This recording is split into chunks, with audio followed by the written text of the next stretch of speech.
All right, so today on the Pylon Podcast, I'm here with a Wesley McFan. We haven't done one of these together in a minute. I know our schedules have been a little bit different and everything, but it's good to be back on here with you. Yeah, thanks for having me, dude. It's been a crazy few weeks with all the holidays and hope you had a great Christmas and New Year. Yeah, same to you, man. Same to you. I think it's about to get even crazier looking at some of these, wild card games and stuff for this weekend.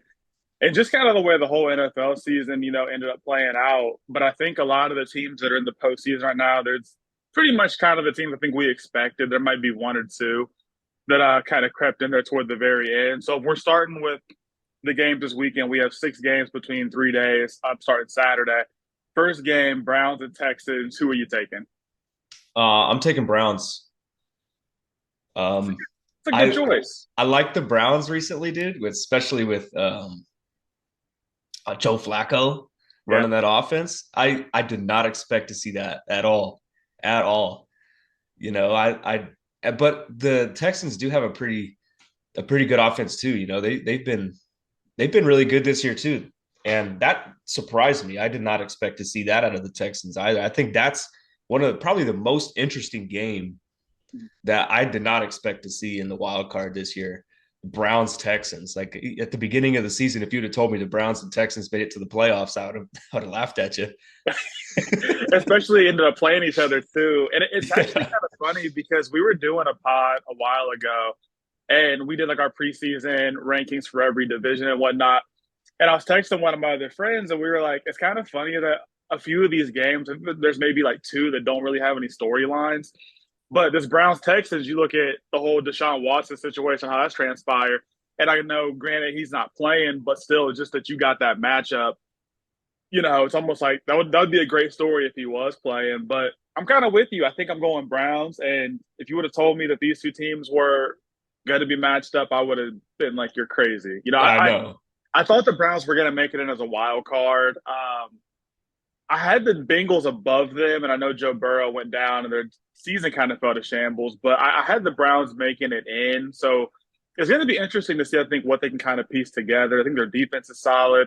And, it's just always hard because you look at CJ Stroud, he's had such a great year, but rookie quarterback, rookie head coach. I mean, it's kind of like I think the tables are, they're kind of stacked against them a little bit, but I mean, they're a really good team. And I think they'll be good for years to come, too. Yeah, I think it really exposes CJ Stroud to the postseason. Mhm. And I don't expect him to take a win, but if he does, good for him. And that gives him more of that exposure. But I think Joe Flacco's experience in that kind of situation, the tough plays, the 2 minute drills, that kind of thing, I think that's going to give the Browns a heads up. Yeah, and I think too the thing I've liked about Flacco a lot is just the fact that he's not scared to throw it downfield. I know some people have, complaints about the interceptions and whatnot, but I think I trust our defense enough to get a stop or Mm-hmm. hold teams to, 3 points. So I don't really have much of an issue with the interceptions because, I mean, a few of them too have kind of come at points in the game where they don't really mean a whole lot. I know against the Texans, I think he threw one before the half and one was at like the end of the game or somewhere in there. But I mean, they really weren't that costly.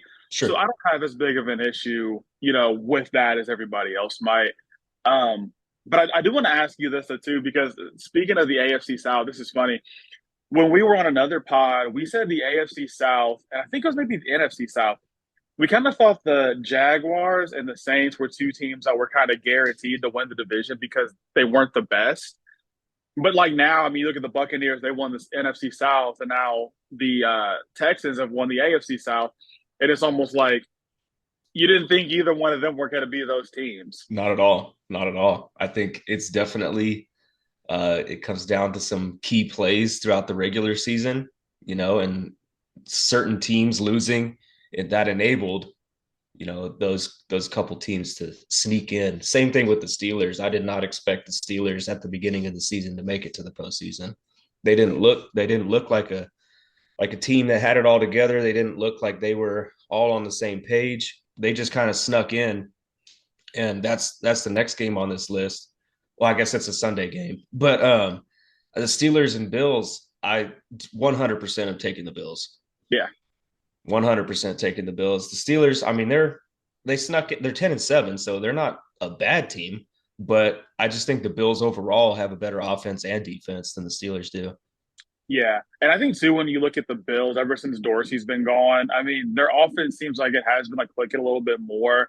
They do seem like a little more kind of fluid, just moving all together. I know people have gripes about Stephon Diggs not being as big of a part of their offense right now, but I mean, Yeah.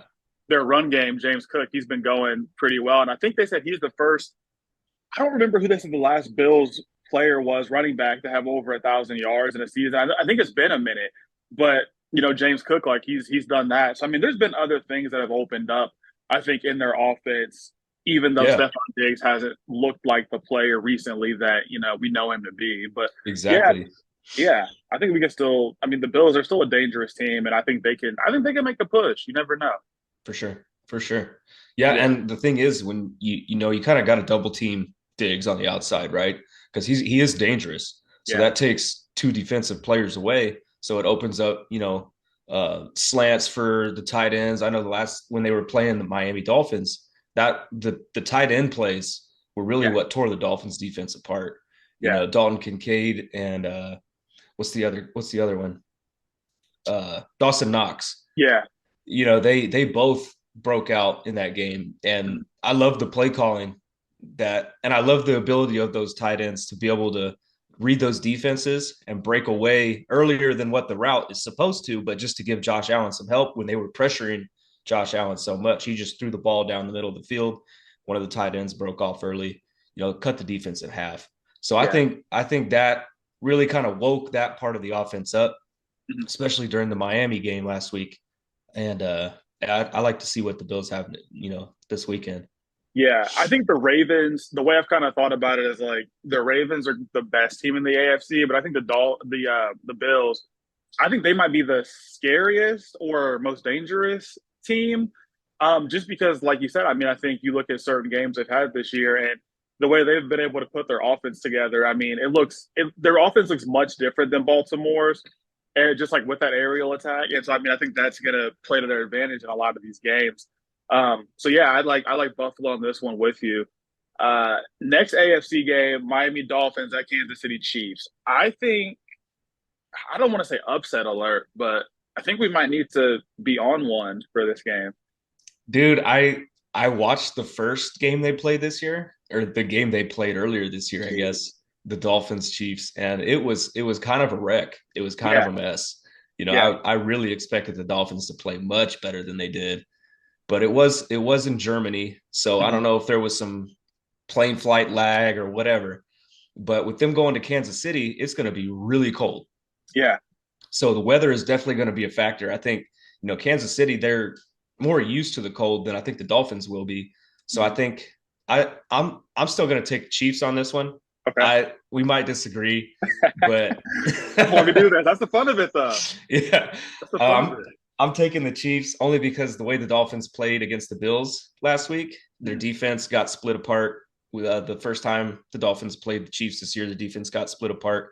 The Dolphins are 1-5 against teams above 500. So, their offense is unstoppable as long as Tyreek Hill is healthy and he can get open. But from Yeah, what I saw in the Bills game last week, they shut him down pretty good too. So I think the Dolphins are kind of slipping, and Kansas City might squeak this one. yeah. I think your point about the Dolphins, their record against other good teams or teams above 500, is a very good point. Um, and the thing about it too is like Kansas City, when you really think about it, they've pretty much made their living this year on defense. I Mm-hmm. mean, their defense has really been their bread and butter. You look at a lot of the games that they were able to squeak out early on. When I think we kind of got a feeling that Patrick Mahomes didn't really have anybody to throw to, their defense was pretty much making up for a lot of that, helping them. I think my mind goes back to the game against Jacksonville early in the season. It was a Mm-hmm. super like low scoring game, but the Chiefs, their defense pretty much shut Trevor Lawrence and those guys down. So I do think if the Chiefs defense can do that against the Dolphins, it might end up being Chiefs come out on top. And I just kind of go back to the Dolphins. I think when Tyreek Hill missed some time this year, you kind of saw other guys like Jalen Waddle and them step up. I mean they're pretty much like we've said all year when we've done these together. They're a team full of track stars, Oh uh, yeah, all over the place. fastest team in the NFL. Like there's no Yeah, doubt. Raheem Mostert, and then you got Devon A. Chain. You yeah. know, those guys are quick. everywhere. So I think this is really going to be a good one. I think it is going to be a lot more high scoring than their previous meeting this season. But man, I feel like if the Dolphins do win, it's going to be by like a field goal. It's going to be something. It's going to be close.